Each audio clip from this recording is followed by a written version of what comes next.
59 Chinese mobile applications को ban कर दिया गया। भारत ने चीन को उसकी औकात दिखा दी और अब चीन की कमर टूट जाए। व्हाट्सएप पर ऐसे मैसेजेस की बाढ़ है, होगी भी, क्योंकि मोदी सरकार कभी भी अपने मकसद में नाकामयाब नहीं होती। समझना यह है कि मकसद क्या रहा होगा और इस कदम से चीन को कितना नुकसान पहुंचेगा। अब सोचिए कि आखिर कितने दिनों से लोगों का एक बड़ा तबका अपने स्तर पर चाइनीज एप्लीकेशन के बहिष्कार की बात कर रहा है। कईयों ने चाइनीज एप्लीकेशन को हटाया, रिमूव चाइना ऐप और टिक टैग जैसे मोबाइल एप्लीकेशन आए भी और गए। हमने अपने एक पुराने वीडियो में भी बताया कि चीन जैसी ताकत से लड़ने के लिए जरूरी है सच्चे मायनों में हमारा आत्मनिर्भर होना। लेकिन अगर हम आंकड़ों को देखें तो आंकड़े बताते हैं कि हम आत्मनिर्भर तो नहीं हैं, लेकिन चीन निर्भर जरूर है। पिछले कुछ सालों में एंटरप्रेन्योर्स की एक नई पौध हमारे देश में पैदा हुई, लेकिन एंटरप्रेन्योर्स के इस नई पौध के पीछे एक बड़ा हाथ चाइनीज इन्वेस्टर्स का है। चाहे वो फ्लिपकार्ट हो, स्नैपडील हो, जोमेटो हो, पेटीएम हो या फिर कोई भी नया स्टार्टअप, अधिकांश में चाइनीज इन्वेस्टर्स की इन्वेस्टमेंट है। अलीबाबा ग्रुप के आंट फाइनेंशियल ने पेटीएम और स्नैपडील समेत 7 भारतीय कंपनियों में $2.7 बिलियन की इन्वेस्टमेंट की है।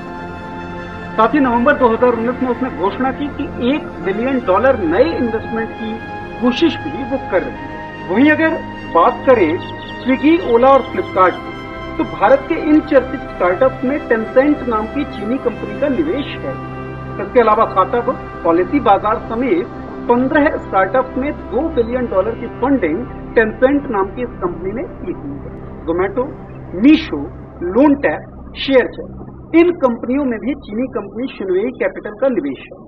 17 कंपनियों में $129 मिलियन का निवेश इस कंपनी ने किया है।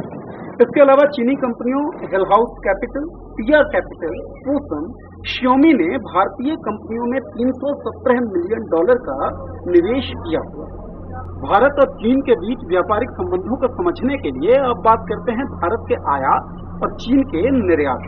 भारत में कुल ऑटो कंपोनेंट का 20% हिस्सा, इलेक्ट्रॉनिक कंपोनेंट का 70% हिस्सा, कंज्यूमर ड्यूरेबल्स का 45%, एपीआई का 70% और चमड़े के सामान का 40% हिस्सा चीन से आयात होता है। वहीं भारत में चीन का निर्यात उसके कुल निर्यात का केवल 3% है। इसके अलावा चीन बांग्लादेश और नेपाल के साथ भी अपने ट्रेड रिलेशंस को इम्प्रूव कर रहा है। उसने नेपाल को 4 बंदरगाहों की पेशकश भी की है ताकि भारत पर जो नेपाल की निर्भरता है उसे कम किया जा सके। कहने का मतलब ये है कि देश की अर्थव्यवस्था में चीन का एक बड़ा दखल है और विश्व के बाजार में भी चीन की मजबूत पकड़ है। खैर, जिन हालात में फिलहाल हम हैं, जरूरी है सख्त व्यापारिक निर्णय लेने के। अच्छा कदम साबित हो सकता है, लेकिन मुसीबत ये है कि मोदी सरकार एक्शन में कम और सिंबोलिज्म में अधिक यकीन रखती है। पुलवामा के बाद एयर स्ट्राइक और गलवान के बाद मोबाइल एप्लीकेशन पर बैन। अगर हम समझना चाहें तो ये बातें हमें बहुत कुछ समझा सकती हैं। सवाल ये उठता है कि अर्थव्यवस्था की रीढ़ तोड़कर अपने ही लोगों की परचेजिंग कैपेसिटी को कम करके हम लंबी दूरी में कैसे सफल हो सकते हैं? क्या ये दूरदर्शिता का अभाव नहीं है? जो भी हो, इन हालात में ये तो तय है कि देशवासी सरकार के साथ है, लेकिन अब ये जरूरी हो गया है कि सरकार भी देशवासियों के साथ खड़ी है।